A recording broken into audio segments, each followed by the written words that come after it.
Last question, was it, or two more? Two more, yeah. Hi, thank you for tonight. It's been very interesting.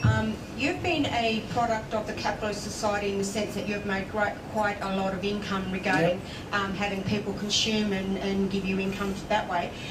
If you had not been in that position, perhaps like being a working class person working in a mine or whatever, what do you think your views would be today, and what was the epiphany that changed you to be standing in front of us tonight?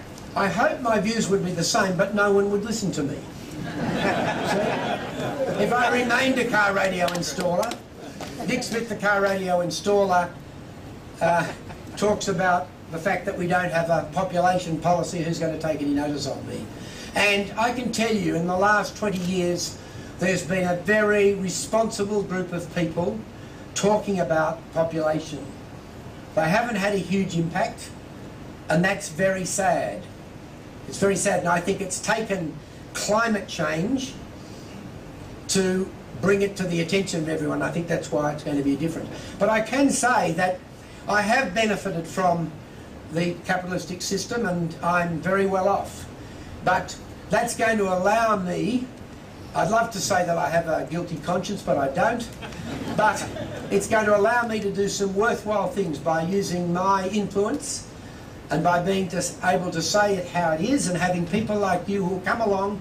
By the way, there's a party being set up called the Population Party. Is anyone from the Population Party here? Are you going to stand for Canberra, or is that a secret? Anyway, there's a party being set up. They need 500 members. Please join.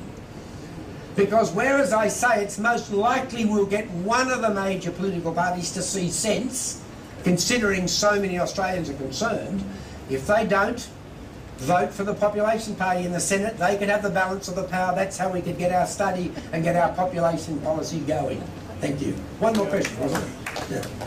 Dick, two things. Firstly, Dick and I were just doing an interview with Bob Brown at Parliament House, and Dick had to rush, and one of the problems of working with Dick is he's always in a hurry, so he'd taken off. Bob Brown came out to say that he's announcing a new population policy on Monday. One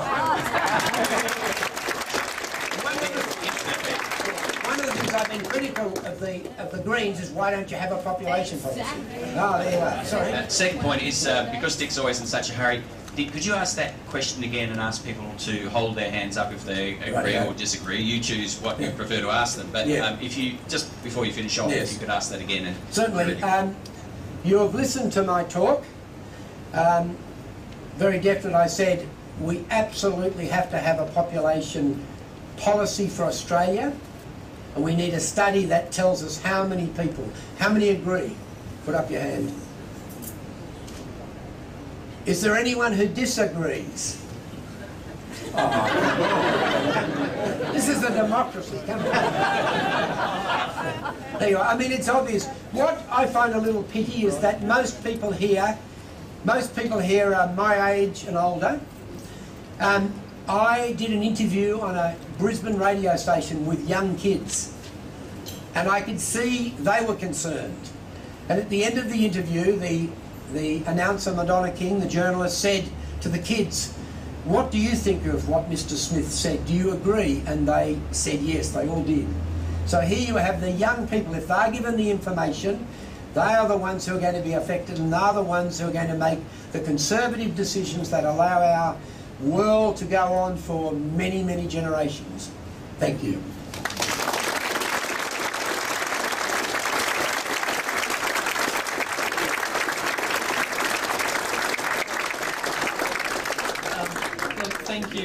Thank you very much, Dick, for the talk, and for everyone for coming along tonight. Just a couple of words, and then I'll ask you to join me in thanking Dick again.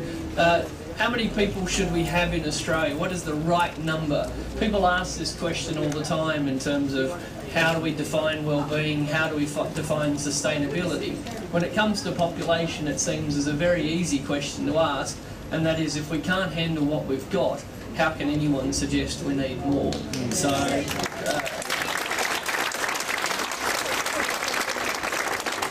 I guess the reason I say that is I think Dick's right. We do need to ask the question, how many can we handle? But it's much easier to ask a simpler question, can we handle what we've got? So please again join me in thanking Dick Smith.